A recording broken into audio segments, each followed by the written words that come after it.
깜짝 놀랐습니다. 제가 율동을 한다 그래서 어떤 율동을 할 건가 했는데 이용기 지사님이 겉옷을 벗는 거예요. 그래서 설마 했는데 존경하게 됐습니다.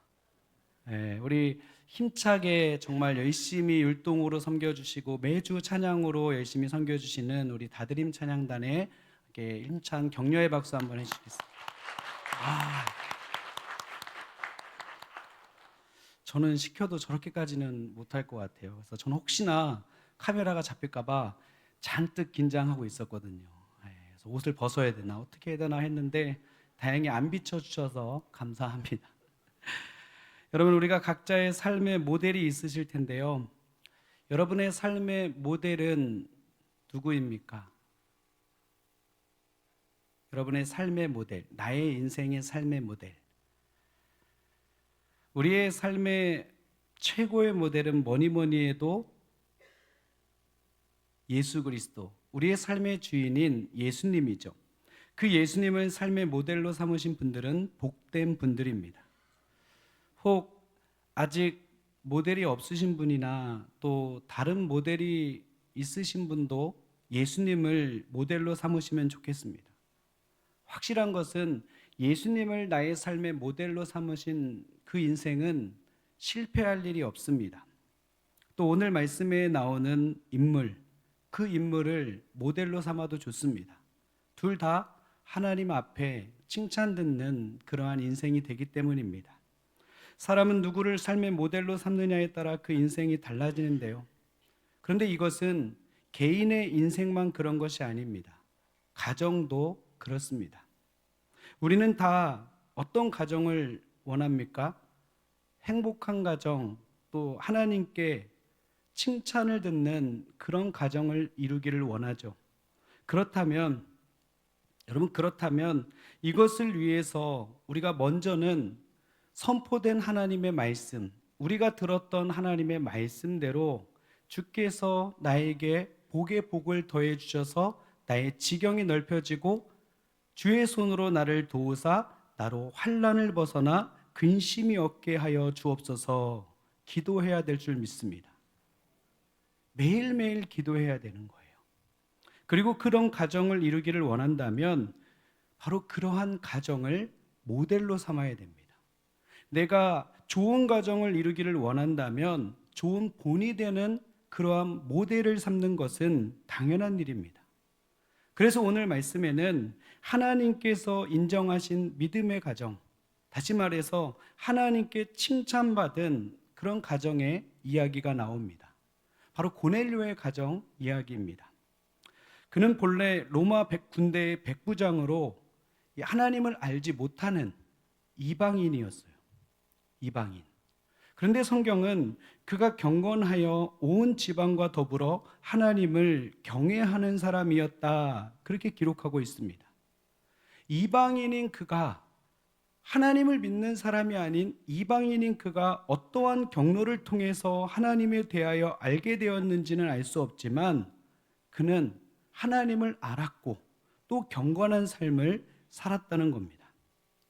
그리고 그러한 그를 하나님께서는 귀하게 여기셨다 그랬어요. 귀하게 여기셨다. 여러분, 이것이 참 중요합니다.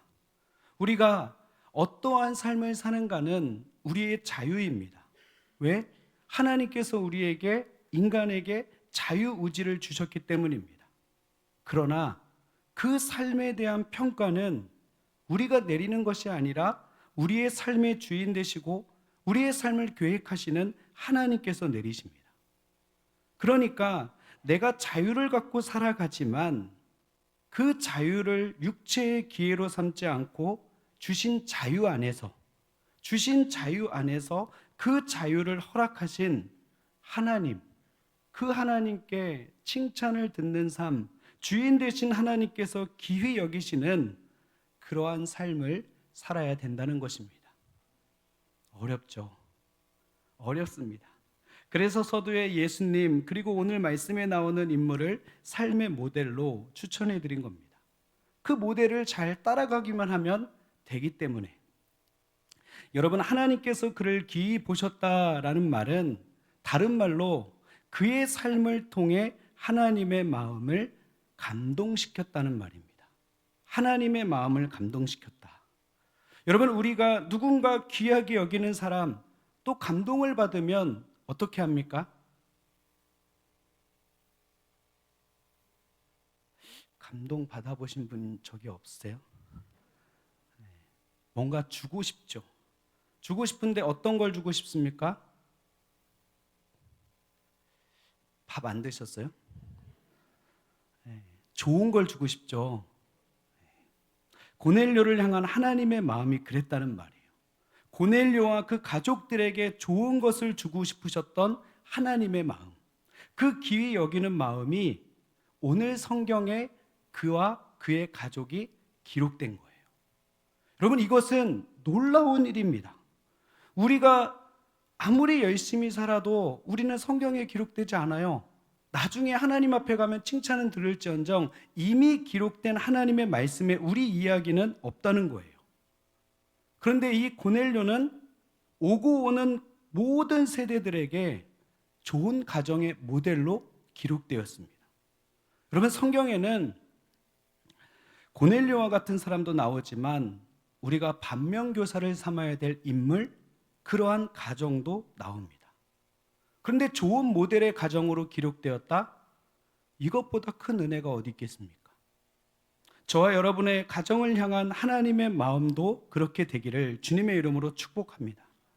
늘 좋은 선물을 주고 싶어 하시고 또 늘 좋은 것으로 채워주시는 하나님의 은혜가 우리의 가정에 충만하시기를 주님의 이름으로 축복합니다. 그렇다면 이 고넬료와 그의 가정의 어떠한 모습이 그렇게 하나님의 마음을 감동시킨 걸까요? 오늘 본문 2절 말씀에는 그 이유가 세 가지로 잘 요약되어 있습니다. 그가 경건하여 온 지방과 더불어 하나님을 경외하며 백성을 많이 구제하고 하나님께 항상 기도하더니. 첫째로 고넬료는 하나님을 경외하는 삶을 살았다 그랬습니다. 여러분, 경외한다라는 말은 한마디로 말해서 하나님을 두려워하는 그러한 사람이라는 뜻입니다. 하나님을 두려워하는 사람, 또 경외하는 사람에게 반드시 따르는 것이 있는데 그것이 바로 경건입니다. 그래서 그를 설명할 때 뭐라고 설명합니까? 경건하여 하나님을 경외했다. 그는 백부장으로 희하의 100명을 거느린 지휘관입니다. 그런데 이 자리는 귀족이 아닌 평민으로서 오를 수 있는 최고의 자리예요. 동시에 고위 관직으로 진출할 수 있는 그러한 길이 열려있는 자리. 그러니까 출세에 야심이 있는 사람이라면 누구나 도전하고 싶은 그런 자리라는 거예요. 그렇기 때문에 이 정도 자리에 올랐다는 것은 누구보다도 자기 자신에 대해서 자신만만하고 세상에 두려울 것이 없는 그런 사람이었음을 말해주는 겁니다.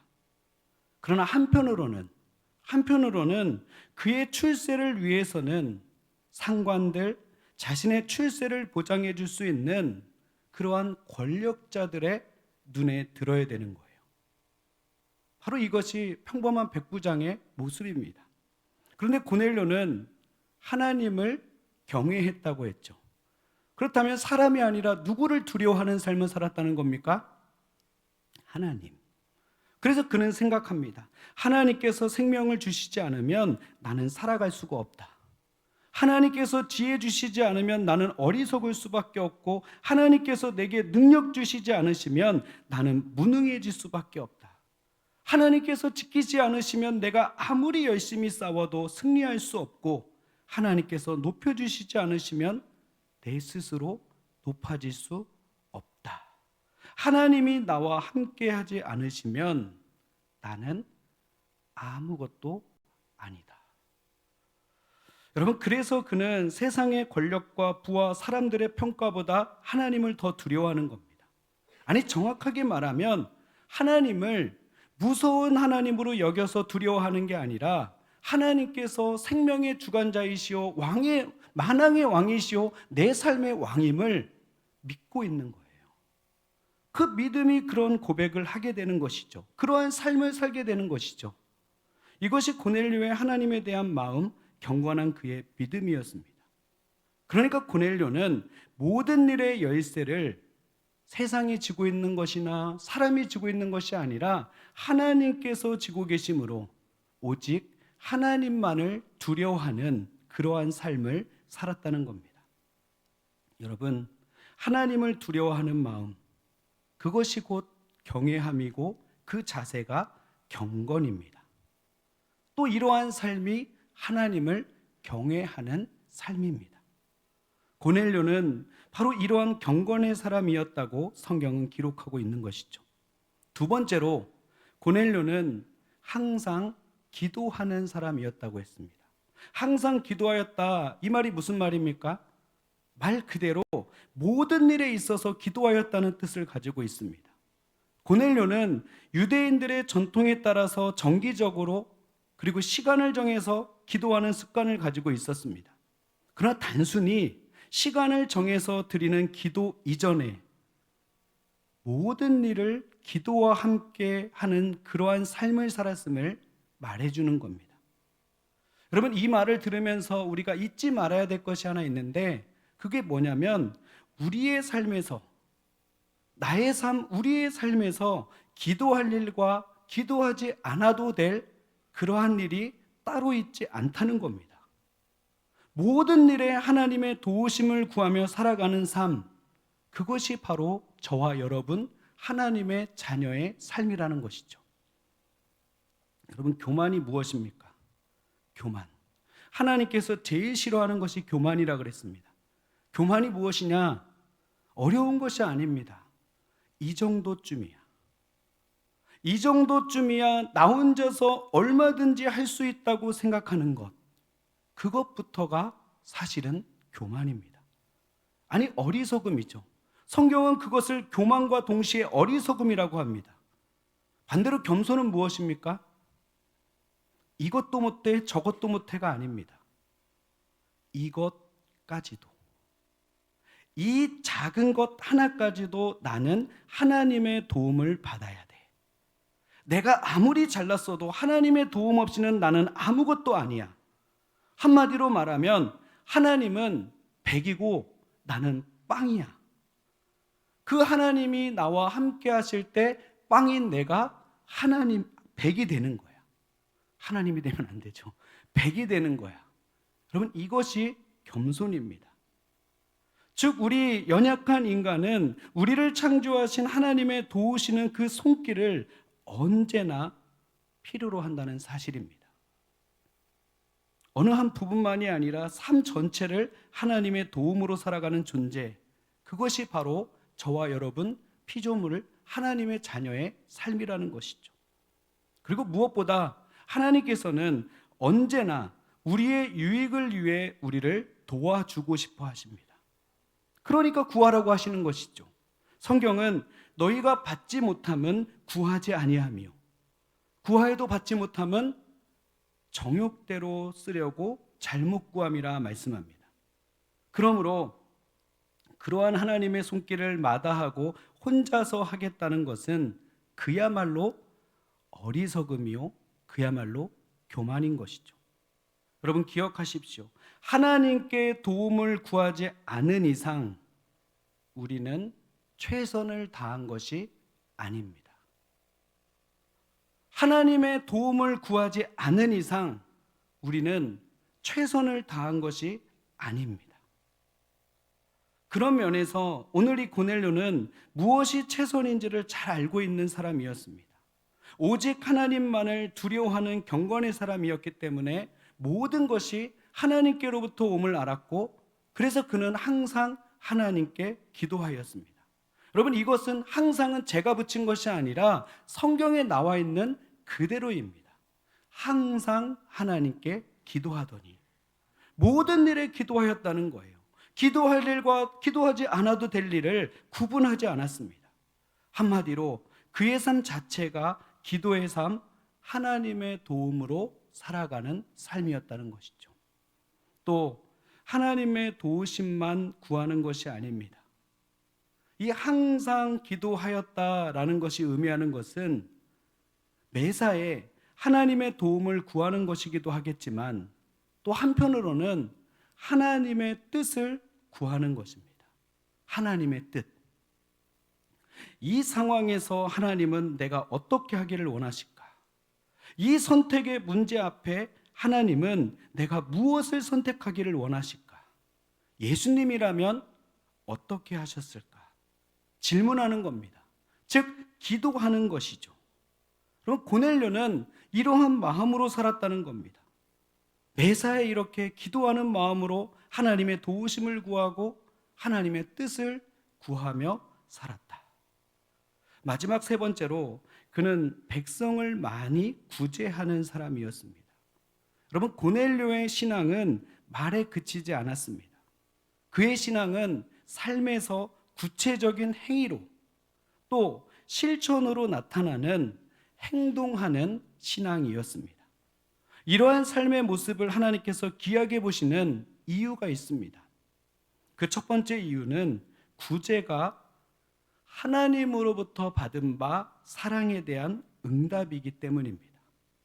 하나님으로부터 받은 바 사랑에 대한 응답.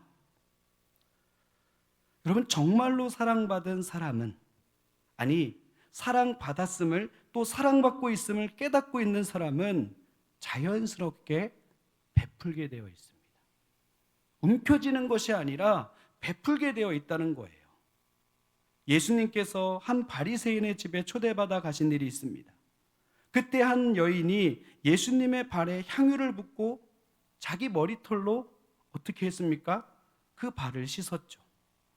이것이 눈에 거슬린 바리새인, 그 바리새인이 불평하자 예수님께서 뭐라 말씀하셨습니까? 사함 받은 일이 적은 사람은 적게 사랑하느니라. 사함 받은 일이 적은 사람은 적게 사랑하느니라. 여러분, 이 말을 바꾸어 말하면 이런 말입니다. 이 여인의 행동은 예수님을 통하여 받은 하나님의 사랑에 대한 응답이라는 거예요. 그래서 여인은 내가 하나님께 이렇게 사랑받았는데 이렇게 하는 것이 당연하다 생각합니다. 반면 바리새인은 어떻습니까? 내가 잘나서, 내가 열심히 해서 여기까지 왔는데 무슨 사랑이 있어? 그렇게 생각하죠. 그러니 베풀지를 못합니다. 아니, 정확하게 말하면 베풀 마음이 없습니다. 그러므로 어려운 이웃을 돕고 구제한다는 것은 내가 하나님께로부터 많은 사랑을 받았다는 바로 신앙의 고백이 되는 것이죠. 사함받음의 크기와 그 고백의 크기가 비례한다는 겁니다. 두 번째는 구제가 성령 받음의 증거가 되기 때문입니다. 여러분, 베드로가 성령의 충만함을 받고 나서 성전에 들어갑니다. 그때 성전 민문에 앉아있던 구걸하는 안진뱅이를 보죠. 그리고 뭐라고 말합니까? 아주 유명한 말씀이죠. 은과금은 내게 없거니와 내게 있는 이것을 내게 주노니 예수 그리스도의 이름으로 일어나 걸어라. 능력의 이름, 구원의 이름, 예수의 이름으로 그를 일으켜 세웁니다. 여러분, 그런데 잘 보십시오. 이 성전, 그가 오늘 처음 들어가는 곳인가요? 아닙니다. 날마다 들어가는 곳입니다. 그가 날마다 드나들던 곳이고 이 안진뱅이 역시 어떻습니까? 오늘 처음 나와 있나요? 아니죠. 늘 그는 이 자리에 있었습니다. 그런데 유독 오늘 이 사람이 베드로의 눈에 들어옵니다. 왜일까요? 성령이 그를 감동시켜 보게 하셨고 그 마음, 예수 그리스도의 이름으로 일으켜 세울 마음을 주셨기 때문입니다. 10장 3절부터 나오는 그가 베드로를 찾아가게 된 것도 성령께서 인도하신 것이고 베드로가 이방인인 고넬료를 만나게 된 것도 역시 성령께서 깨닫게 하신 것입니다. 성경에 그대로 기록되어 있습니다. 여러분, 성령 곧 하나님의 영을 받게 되면 하나님의 마음과 내 마음이 하나가 됩니다. 하나님의 심정으로 세상을 보기 시작합니다. 하나님의 심정으로 세상을 보니 하나님께서 불쌍히 여기시는 것을 나도 불쌍히 여기게 되고, 하나님께서 사랑하시는 것을 어떻게 됩니까? 나도 사랑하게 됩니다.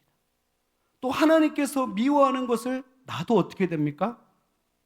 미워하게 됩니다. 우리가 드리는 찬양의 가사처럼 세상과 나는 간 곳 없고 뭐만 보이는 거예요? 구속한 주만 보입니다. 그럼 바로 이것이 하나님의 영, 성령이 함께하는 사람에게서 나타나는 특징입니다.